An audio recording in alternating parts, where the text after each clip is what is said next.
تو میرے نبی نے یہ معاشرہ قائم کیا تھا کہ جنت میں آگے بڑھنا ہے۔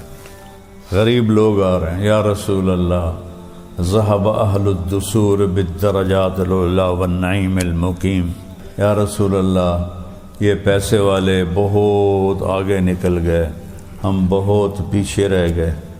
آپ نے فرمایا وہ کیسے؟ وہ روزے رکھتے ہیں، ہم بھی رکھتے ہیں، وہ نماز پڑھتے ہیں، ہم بھی پڑھتے ہیں، یتصدقون ولا نتصدق، وہ اللہ کے نام پہ خرچ کرتے ہیں، ہمارے پاس پیسے کوئی نہیں، ہم کیا خرچ کریں؟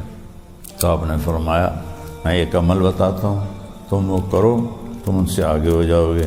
اور وہ مالدار بھی اسی ذہن کے تھے، تو بات تو پھیل گئی، انہوں نے بھی شروع کر دیا، تو مقدمہ پھر آ گیا، مدعی آ گئے، یا رسول اللہ یہ تو انہوں نے بھی پڑھنا شروع کر دیا۔ تو آپ نے کہا پھر یہ تو میرے اللہ کا فضل ہے، میں کیسے روک سکتا ہوں؟ یہ نفسیات تھی اس معاشرے کی کہ ایک دوسرے سے جنت میں آگے بڑھنا ہے۔ تو میرے بھائی بہنوں، رمضان کا مہینہ ہے، تو آپ سب کی خدمت میں گزارش ہے دل کھول کے دیں، سارے فلاحی کام چندے سے ہی چلتے ہیں۔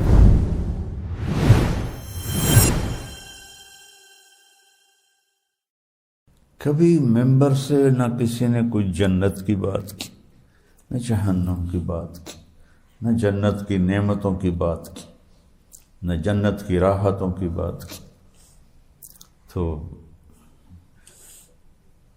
لوگوں کو پتہ ہی کوئی نہیں، جنت ایک باغ ہے۔ وہ جب اللہ نے مجھ سے کہلوانا شروع کیا 1981 میں، جب میرا سال ختم ہو رہا تھا، تو مجھے اللہ نے ہادی الارواح الی بلاد الافراح کتاب دلا دی۔ وہ جب میں نے پڑھنا شروع کی تو میں تو پاگل ہو گیا، اور میں نے پھر اس کو بولنا شروع کیا۔ تو میرے نبی نے یہ معاشرہ قائم کیا تھا کہ جنت میں آگے بڑھنا ہے۔ غریب لوگ آ رہے ہیں، یا رسول اللہ ذہب اہل الدثور بالدرجات العلی والنعیم المقیم۔ اب ذرا مقدمہ دیکھو، عدالت میں آیا، یا رسول اللہ یہ پیسے والے بہت آگے نکل گئے، ہم بہت پیچھے رہ گئے۔ آپ نے فرمایا وہ کیسے؟ کہ یصومون کما نصوم یصلون کما نصلی، وہ روزے رکھتے ہیں، ہم بھی رکھتے ہیں، وہ نماز پڑھتے ہیں، ہم بھی پڑھتے ہیں، یتصدقون ولا نتصدق، وہ اللہ کے نام پہ خرچ کرتے ہیں، ہمارے پاس پیسے کوئی نہیں، ہم کیا خرچ کریں؟ تو آپ نے فرمایا میں ایک عمل بتاتا ہوں، تم وہ کرو، تم ان سے آگے ہو جاؤ گے، کہ ہر فرض نماز کے بعد 33 دفعہ سبحان اللہ، 33 دفعہ الحمدللہ، 34 دفعہ اللہ اکبر، یہ پڑھ لیا کرو، تم ان سے آگے نکل جاؤ گے۔ وہ بڑے خوش ہو گئے، اور وہ مالدار بھی اسی ذہن کے تھے، تو بات تو پھیل گئی، انہوں نے بھی شروع کر دیا، تو مقدمہ پھر آ گیا، مدعی آ گئے، یا رسول اللہ یہ تو انہوں نے بھی پڑھنا شروع کر دیا۔ تو آپ نے کہا پھر یہ تو میرے اللہ کا فضل ہے، میں کیسے روک سکتا ہوں؟ یہ نفسیات تھی اس معاشرے کی کہ ایک دوسرے سے جنت میں آگے بڑھنا ہے۔ ابوبکر، حضرت عمر ہمیشہ کوشش کرتے ابوبکر سے آگے نکل جاؤ، ابوبکر سے آگے نکل جاؤ۔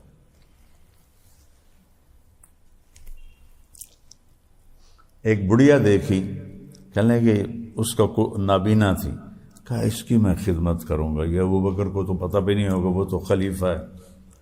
فجر کے بعد گئے تو اس کے صحن میں جھاڑو دیا ہوا، گھڑے میں پانی بھرا ہوا، بستر صاف ستھرا، بیت الخلاء صاف ستھرا ہے، یہ کون آ گیا؟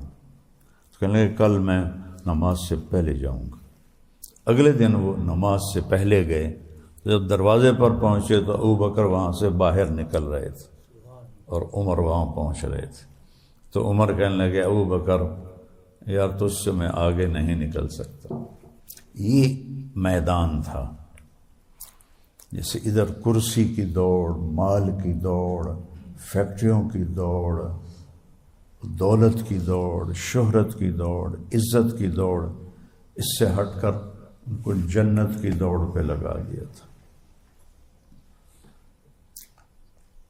تبوک کا موقع آیا تو حضرت عمر رضی اللہ عنہ کہنے لگے انشاءاللہ ابو بکر سے ضرور جیتوں گا، وہ غریب ہے، میں مالدار ہوں۔ تو انہوں نے اپنے مال کو آدھا کیا اور لے کر آئے۔ ابو بکر صدیق اپنا سارا مال لے کر آئے۔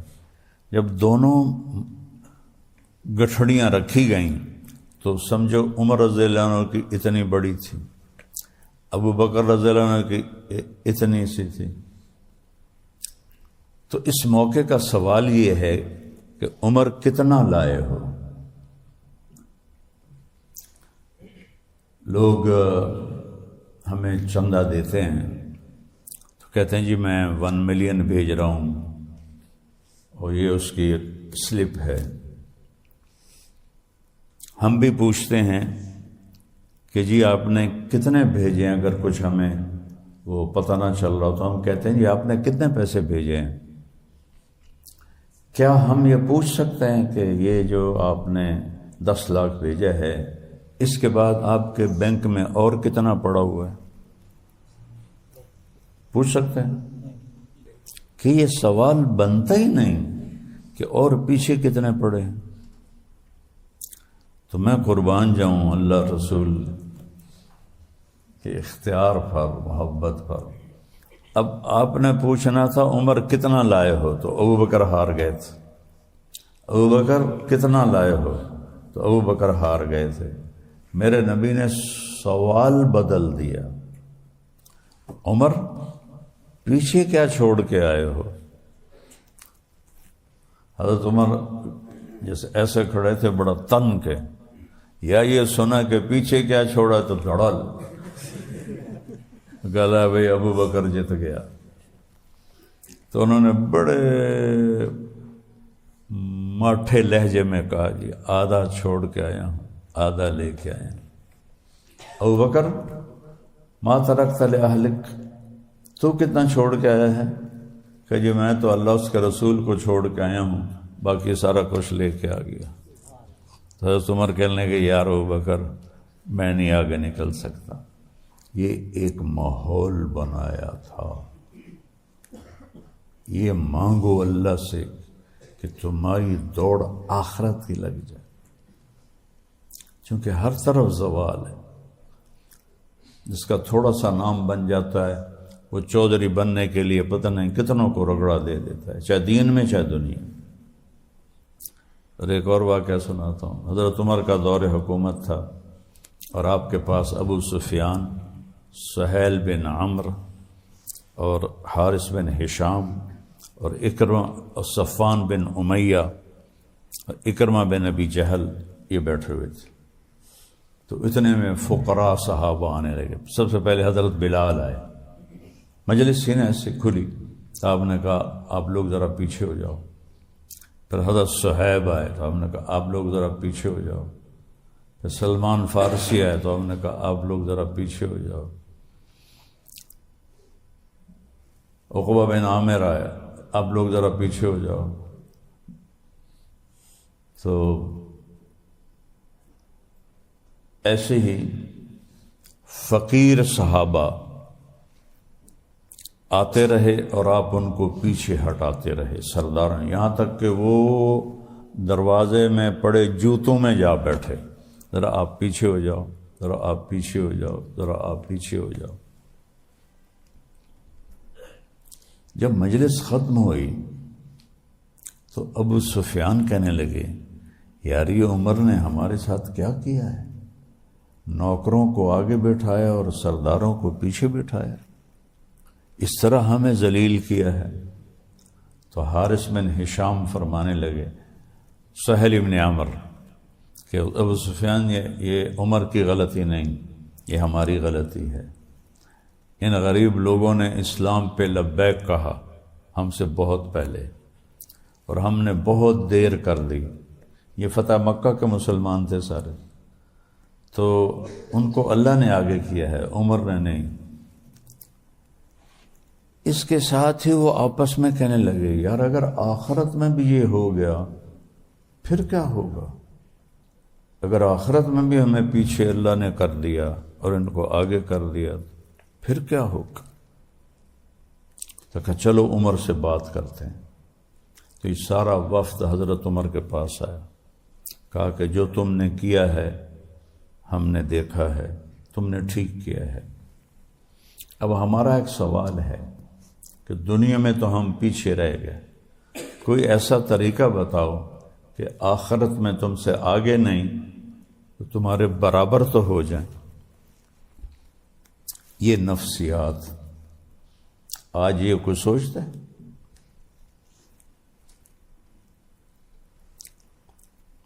حضرت عمر نے فرمایا جس راستے میں ان لوگوں نے قربانیاں دیں تم بھی دے دو تم ان کے برابر ہو جاؤ گے۔ اچھا بالکل ٹھیک۔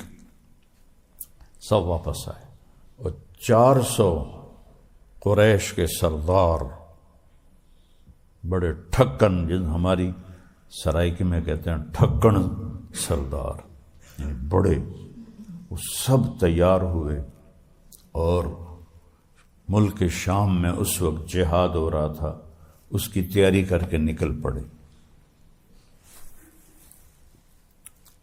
ان میں سب سے زیادہ مقبول تھے حارث بن ہشام، ابو جہل کے بھائی۔ جب وہ نکلے تو سارا مکہ ان کو الوداع کہنے کے لیے باہر نکلا، عورتیں بھی، مرد بھی، بچے بھی، وہ سب رو رہے تھے۔ تو حضرت حارث کھڑے ہو گئے، کہنے لگے یا اہل مکہ واللہ ما ترکنا مکہ رغبۃ عنہا ولا رغبۃ عنکم، اللہ کی قسم مکہ اس لیے نہیں چھوڑا کہ اس سے کوئی محبوب اور شہر ہے، اور تم لوگوں کو اس لیے نہیں چھوڑ رہا کہ تم سے زیادہ کوئی محبوب لوگ ہیں، لیکن ایک پکارنے والے نے پکارا جس کی آواز پر ہمارے غلام آگے بڑھ گئے، ہم پیچھے رہ گئے، اور واللہ لو ان جبال مکہ تصیر ذهبا فانفقتها فی سبیل اللہ ما ادرکت مد شعیر انفقوا فی سبیل اللہ۔ میرے عزیزو، اگر سارا مکہ اور اس کے پہاڑ سونا بن جائیں اور میں سارے خرچ کر دوں اللہ کے راستے میں، تو ان لوگوں نے جو ایک مد جو چند 1-8 کلو ہوگا، مد سا بڑا ہوتا ہے، مد چھوٹا ہوتا ہے، تو جو انہوں نے جو کا وہ ایک مد خرچ کیا تھا اللہ کے راستے میں اس کا اجر بھی حاصل نہیں کر سکتا۔ تو لہذا ہم نے سوچا ہے کہ ہم اپنی جانوں کا نذرانہ پیش کریں اور اپنے بھائیوں کے برابر ہو جائیں۔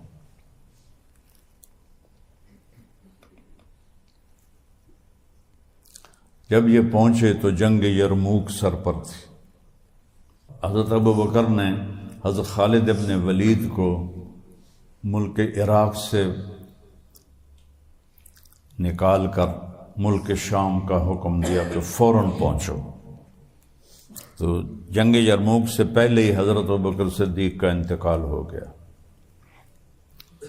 تو جب لوگ یہ وہاں پہنچے تو صحابہ کی تعداد تھی 36,000، اور جو روم کا لشکر تھا وہ 1,60,000 تھا۔ 60,000 اس میں عرب تھے، غسانی اور تغلبی۔ مقدر کی بات ہے ساری عرب نسل ایمان لائی، پر یہ 2 قبیلے عرب محروم ہوئے، ایک بنو تغلب اور ایک بنو غسان۔ بنو غسان تو اردن میں آباد ہیں، ایک علاقہ ہے کرک، جیسے ہمارے ہاں ہے پہاڑی علاقہ، وہ بھی پہاڑی علاقہ، وہ وہاں آباد ہیں، اب تک عیسائی ہیں۔ تو یہ جنگ 9 دن چلی، اور سجال بیننا، کبھی رومی بڑھتے بڑھتے بڑھتے صحابہ کو پیچھے دھکیل دیتے، اور کبھی صحابہ بڑھتے بڑھتے بڑھتے رومیوں کو پیچھے دھکیل دیتے تو کوئی فیصلہ نہیں ہو رہا تھا. تو حضرت اکرمہ بن ابی جہل رضی اللہ تعالیٰ عنہ نے اپنے لوہے کی ٹوپی اتار کے پھینک دی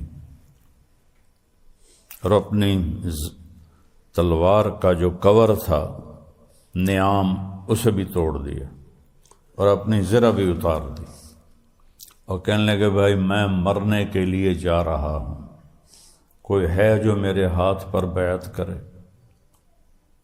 تو حضرت خالد ابن ولید رضی اللہ عنہ نے ان کا ہاتھ پکڑ لیا، کہا نہیں میں تمہیں ایسا نہیں کرنے دوں گا کہ یہ دونوں قبیلہ بنی مخزوم سے ہیں، ولید بن مغیرہ اور ہشام بن مغیرہ یہ بھائی ہیں. تو ابو جہل ہشام بن مغیرہ کا بیٹا ہے اور خالد ولید بن مغیرہ کے بیٹے ہیں، تو یہ چچا لگتے ہیں حضرت اکرمہ کے. تو انہوں نے ان کا ہاتھ پکڑ لیا، کہا کہ نہیں میں تمہیں یہ نہیں کرنے دوں گا. تو انہوں نے ہاتھ چھوڑا کر کہا الیک عنی، تو انہوں نے کہا میری نظروں سے دور ہو جاؤ، میری نظروں سے دور ہو جاؤ. انی و ابی کان من اشد الناس عداوۃ لرسول اللہ و افر منکم اليوم، میں اور میرا باپ ساری زندگی اللہ کے نبی سے لڑتے رہے، آج وہ داغ دھونے کا وقت آیا ہے تو آج میں بھاگ جاؤں؟ کبھی نہیں ہوگا. تو سب سے پہلے ان کے بیٹے عمر بن اکرمہ نے ان کے ہاتھ پر بیعت کی، پھر حارث بن ہشام، پھر سہیل بن عمر، پھر ابو سفیان، پھر زرار بن ازور، پھر صفوان بن امیہ. ان سب نے اپنی زریں اتار دیں، ٹوپیاں لوہے کی اتار دیں، اب تلواریں لے کر گھس گئے روم میں اور لڑتے لڑتے روم کے قدم اکھاڑ دیے. جب رومیوں کے قدم اکھڑے تو خالد ابن ولید فوراً پلٹ کے پیچھے آئے کہ ان 400 قریشیوں کا حال دیکھنے کے لیے. تو سب سے پہلے اکرمہ کے پاس آئے تو ان میں تھوڑی سی جان تھی اور ان کے بیٹے عمر وہ شہید ہو چکے تھے. تو حضرت خالد بے اختیار رونے لگے. تو انہوں نے حضرت اکرمہ کو اپنی گود میں لے لیا اور ان کے بیٹے عمر کو اپنی پنڈلی پر ان کا سر رکھ لیا اور حضرت اکرمہ کے منہ میں پانی ڈالا تو ان کی آنکھیں کھلیں. کہا لمن الدبرۃ، کیا ہوا، کیا فیصلہ ہوا، کون بھاگا؟ تو حضرت خالد نے فرمایا کہ ابشر وقر عینک، اپنی آنکھیں ٹھنڈی کر اور خوشخبری ہو، اللہ نے ہمیں فتح دی. تو فرمایا عمر کو کہنا جو تم نے کہا تھا وہ ہم نے کر دیا، اب آگے اللہ ہمارے ساتھ کیا کرے گا یہ اللہ ہی جانتا ہے. یہ ان کے آخری الفاظ تھے. عمر سے کہہ دینا جو تم نے کہا تھا وہ ہم نے کر دیا.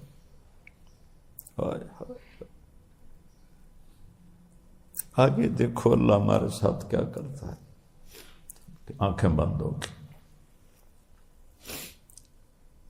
تو حضرت خالد بن ولید ایک دم غصے میں آ گئے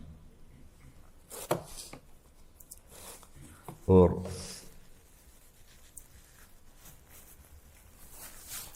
عرب جب ناراضگی سے کسی سے بولتے تھے تو اس کی ماں کے نام سے بولتے تھے، خوشی سے بولتے تھے تو باپ کے نام سے بولتے تھے.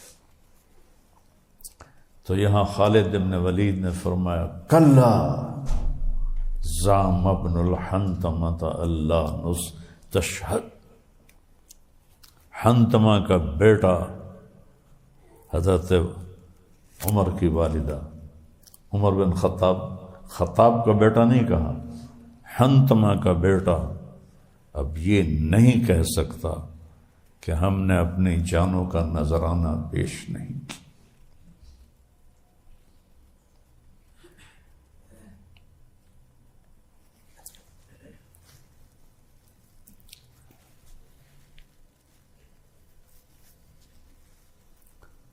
ان 400 میں سے اکثر شہید ہو گئے تھے، تھوڑے ہی بچے تھے۔ یہ دوڑ تھی اس وقت آگے بڑھنے کی، جنت کی دوڑ۔ اگر آپ نے یہ اللہ سے مانگ لیا اور یہ جذبہ بن گیا تو آپ نے قرآن سیکھ لیا ہے۔ اگر یہ جذبہ نہیں بنا تو 100 جلدوں کی تفسیر بھی لکھ دو تو جاہل ہو، قرآن نہیں جانتے ہو۔ کلا زعم ابن الحنتم اللہ نستشہد، سبحان اللہ، حنتمہ کا بیٹا اب یہ نہیں کہہ سکتا کہ ہم نے اپنی جانوں کا نذرانہ پیش نہیں کیا۔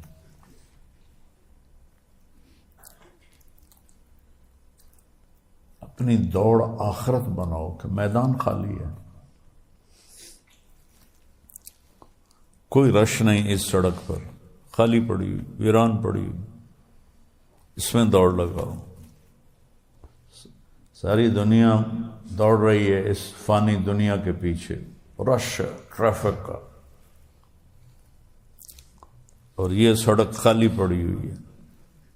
الموت احلی عندنا من العسل نحن بنو ضبۃ اصحاب الجمل نحن بنو الموت اذ الموت نزلی۔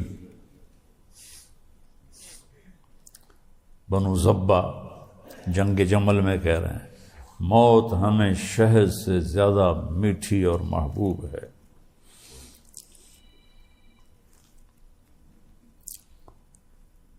حضرت خالد بن ولید نے اسی جنگ میں ان کا جو تھا سردار رومیوں کا باہان، اسے خط لکھا کہ میرے پاس میرے ساتھ ایسی قوم ہے جنہیں موت ایسے محبوب ہے جیسے تمہیں شراب محبوب ہے، اور جنہیں موت ایسے محبوب ہے جیسے تمہیں زندگی محبوب ہے۔ طلحہ بن خویلد جھوٹے نبی کے ساتھ حضرت خالد کی جنگ ہو رہی تھی، اور مسلسل طلحہ کا لشکر دب رہا تھا، ہار رہا تھا، تو اس نے اپنے ایک مرید سے کہا کیا بات ہے، وہ تو ہم سے ہیں بھی تھوڑے، پھر وہ ہمیں دبا رہے ہیں، ہم دب رہے ہیں، کیا وجہ ہے؟ تو اس کے مشیر نے کہا وجہ یہ ہے کہ ہم میں سے ہر ایک یہ چاہتا ہے میں نہ مروں، یہ مر جائے، اور ان میں سے ہر ایک یہ چاہتا ہے میں مر جاؤں، یہ نہ مرے۔ کہ جنہوں نے مرنے کی ٹھانی ہو ان سے کون لڑ سکتا ہے؟ تو بیٹا اللہ سے مانگو تمہاری دوڑ آخرت بن جائے، تم آخرت کے چاہنے والے بن جاؤ۔ اقبال کا شعر ہے نا، تم ہو سراپا گفتار وہ سراپا کردار، تم ترستے ہو کلی کو وہ گلستاں بکنار۔ تم خالی باتوں کے شعر ہو، وہ کردار کے شعر تھے۔ تم ایک کلی کے پیچھے ایمان بیچتے ہو، اور انہوں نے پوری دنیا کے گلستان کو ٹھوکر مار دی۔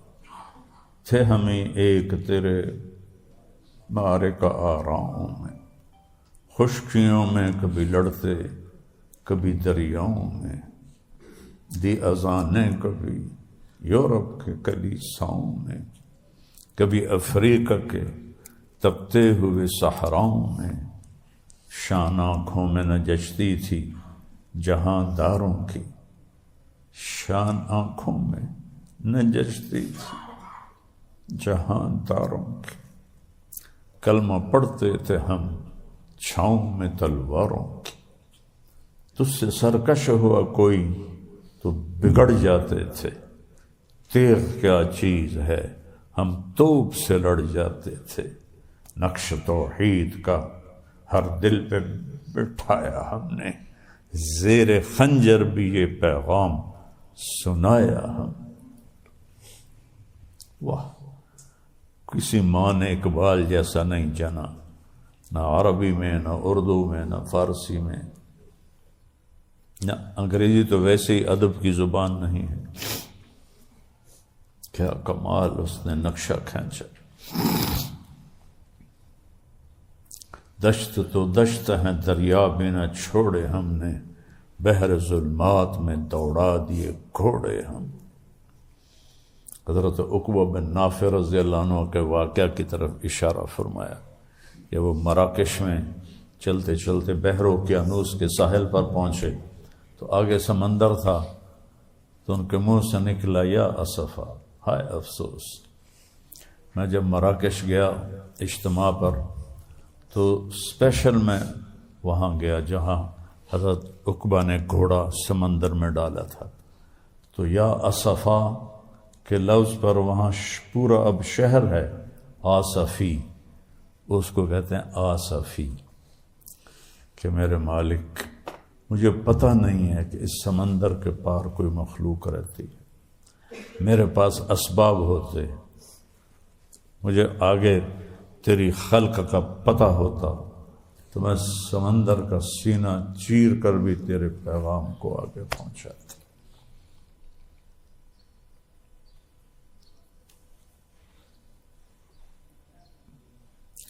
وہاں سے واپس ہوئے، پانی ختم ہو گیا،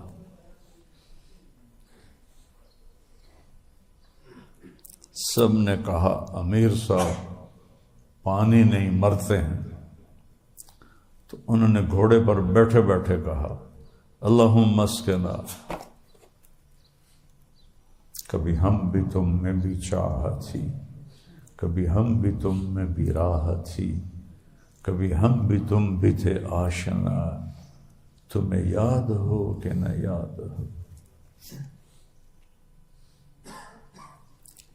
کبھی تمہاری پکار پر ہم لبیک کہتے تھے، تو ساتھ ہی ان کے گھوڑے نے ریت پر پاؤں مارا زور سے، تو پانی کا چشمہ ابل کے باہر آ گیا۔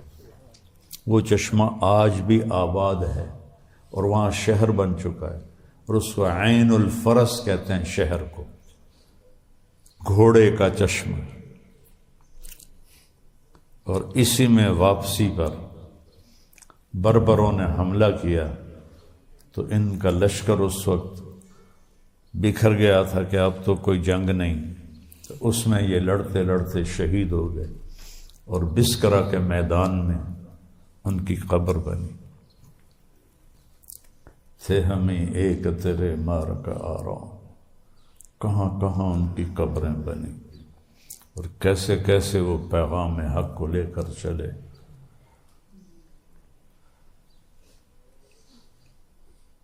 تو یہ جذبے بناؤ، جنت کی دوڑ لگاؤ، جو تمہیں دنیا میں پیچھے ہٹائے ہٹ جاؤ۔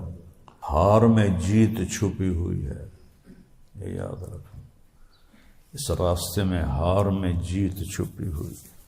شام کی ایک جنگ تھی، ایک انصاری نوجوان تابعی، انہوں نے گھوڑے کو اٹھایا اور ابو عبیدہ رضی اللہ عنہ کے پاس آئے، کہنے لگے ایھا الامیر انی ذاہب الی رسول اللہ فہل عندک شیء هل تأمر بشیء ابلغہ، یعنی گل کر دے پہن جی میں وہ بیٹھے ہوں تو اتھے ہو جا رہے ہیں۔ ایھا الامیر، میں اللہ کے نبی سے ملنے جا رہا ہوں، کوئی پیغام ہے میں پہنچا دوں؟ کیا کہہ رہا ہے وہ، کیسے ذوق میں ڈوب کے کہہ رہا ہے۔ میں اللہ کے نبی کے پاس جا رہا ہوں، کوئی پیغام ہے تو بتا دو۔ تو ابو عبیدہ رونے لگے، کہنا یا رسول اللہ، جو آپ نے وعدے کیے تھے سب سچے دیکھے، سب سچے پائے۔ تو وہ نکلا اور اس نے پکارا، حل میں مبارز ہے کوئی؟ تو ایک رومی نکلا، اس نے اس کو قتل کر دیا۔ پھر انہوں نے پکارا، ہے کوئی؟ دوسرا رومی نکلا، اسے بھی قتل کر دیا۔ تیسرا نکلا، اسے بھی قتل کر دیا۔ چوتھا نکلا، اسے بھی قتل کر دیا۔ ان پر زخم بھی لگتے جا رہے ہیں، پانچواں، چھٹا، 7، 8، 9، 10 آدمی قتل کر دیے اور زخموں سے بوجھل ہو گئے۔ ابو عبیدہ نے کہا، تجھے اللہ کا واسطہ دیتا ہوں واپس آ جائے، اے جوان تمہیں اللہ کا واسطہ دیتا ہوں واپس آ جا، تو نے اللہ اس کے رسول کو راضی کر دیا۔ لقد ارضیت اللہ ورسولہ وادیت حقہ، آ جا، واپس آ جا۔ انہوں نے کہا نہیں، میں ملنے جا رہا۔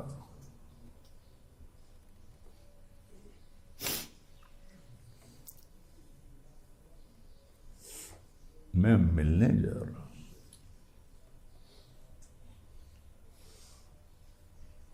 یہ ساری تاریخ وہ ہے جو میں نے 80، 81، 82 میں پڑھی تھی۔ 11واں رومی نکلا تو اس نے ان کو شہید کر دیا۔ وہ تو زخموں سے بالکل ٹوٹے پڑے تھے، اور جب وہ گر رہے تھے تو مسکرا رہے تھے، کہہ کے لگا رہے تھے۔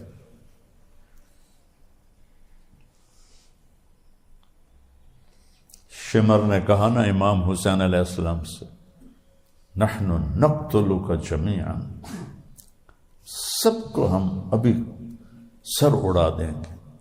تو امام علی مسکرائے، آئے اب الموت تخوفونی، ارے پاگل، مجھے موت سے ڈراتے ہو؟ موت تو ہماری منزل ہے۔ عاشق ہوں میں، عشق کماں میں، دل رکھیں وانگ پہاڑاں ہو، سائے سائے بدیاں ہزار اولا میں۔ یہ تھوڑا سرائکی میں ہے تو شاید پورا سمجھ میں نہ آیا آپ لوگوں کو۔ سائے سائے بدیاں ہزار اولا میں، کر جانے باغ بہاراں ہو، منصور جائے چک سولی دت، جڑ واقف کل اسراراں ہو، سجدیوں سر چائیں نہ باہو، تھوڑے کافر کہن ہزاراں ہو، عاشق سوئی حقیقی جڑا، قتل معشوق دے من ہے، سر نہ جوڑے تے مکھ نہ موڑے، ہمیں 100 تلواراں کھنے برداشت کرے، سر نہ جوڑے مکھ نہ موڑے، ہمیں 100 تلواراں کھنے، سچا عشق حسین علی دباہو، سر دتے فراز نہ بننے۔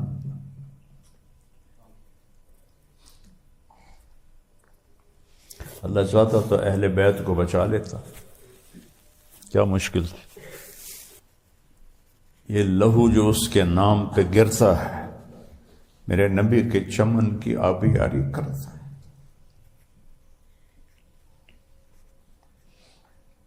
یہ گلستان مومن کے لہو سے سیراب ہوتا ہے، اور اس کی کھاد مومن کے بدن کی بوٹیاں ہیں جو بکھر جاتی ہیں۔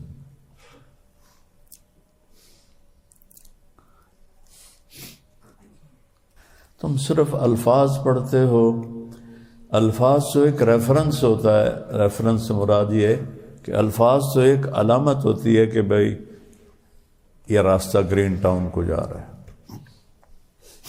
جیسے تم لوگ یا میں نے یا جو بھی آج علم پڑھتا ہے وہ الفاظ پڑھتا ہے، حقائق جانتا ہی نہیں، اسے پتہ ہی کوئی نہیں۔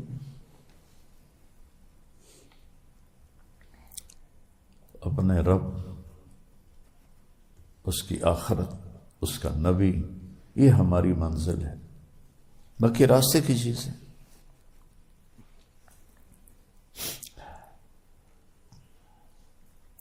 کبھی درد کی تمنا، کبھی کوشش مداوا، کبھی بجلیوں کی خواہش، کبھی فکر آشیانہ۔ آج کل کا ایمان اس قسم کا ہے۔ جنگ خیبر میں ایک صحابی مال غنیمت پیش ہو رہا تھا، تو آپ نے کہا یہ تیرا حصہ ہے۔ ان کا اتنے نامعلوم ہے کہ ان کا نام بھی نہیں لکھا ہوا، پر وہ اللہ کے ہاں آج بھی ان کے ڈنکے بج رہے ہوں گے۔ میں جو بجا رہا ہوں ان کا ڈھول آج، کہ مال ھذا قاتلتو یا مال ھذا بایعتک، یا رسول اللہ یہ اس لیے میں نے نہیں قتال کیا یہ جو آپ دے رہے ہیں، یہ اس لیے میں نے بیعت آپ کی نہیں کی جو آپ دے رہے ہیں۔ کہا تو کس لیے کی ہے؟ کہا ابایعک الا ان یصیبنی سہم ہا ہونا، میں نے اس لیے آپ کے ہاتھ بیعت کی ہے کہ تیر دشمن کا آئے یہاں لگے اور ادھر سے پار نکل جائے۔ آپ نے فرمایا ان تصدق یصدق اللہ، اللہ کی قسم اللہ سے شرم آتی، اللہ کے نبی سے شرم آتی، کیا منہ دکھائیں گے، کیسے کھڑے ہوں گے؟ آپ نے فرمایا اگر تو سچا ہے تو اللہ تجھے سچا کر کے دکھائے گا۔ اگلے دن جب شہداء کی لاشیں آئیں، تیر اس کے یہاں لگا ہوا تھا اور یہاں سے پار نکلا ہوا تھا۔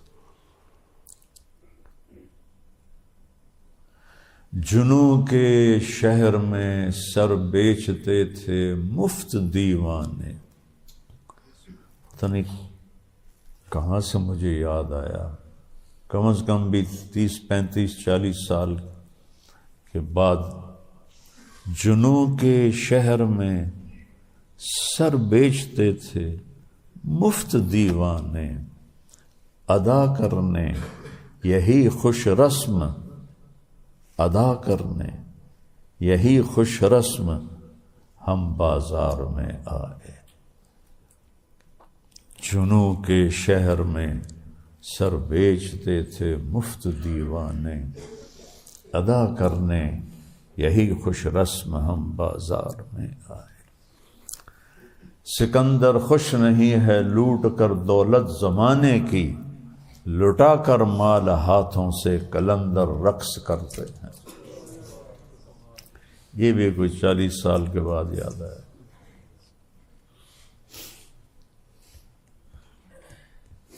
تو اللہ سے مانگا کرو بیٹا کہ اللہ مجھے آپ کو قرآن کا مزاج عطا فرمائے، تنافس جنت کا ہو، اللہ کی طلب کا ہو، جو ہمیں فائدہ بھی پہنچائے، ہم جائیں تو اللہ ہم سے راضی ہو۔ تو رمضان کا مہینہ ہے، میرے لیے بھی دعا کرو، اپنے لیے بھی دعا کرو، پوری امت کے لیے دعا کرو، پاکستان کے لیے دعا کرو، ہمارا ملک ہے۔ اگر آپ کو مولوی طارق جمیل کا بیان اچھا لگا ہے تو چینل کو سبسکرائب کریں اور ویڈیو کو آگے شیئر کریں۔ انشاءاللہ کل کو آپ کو 7 بجے ایک اور مولوی طارق جمیل کا بیان آئے گا۔ شکریہ۔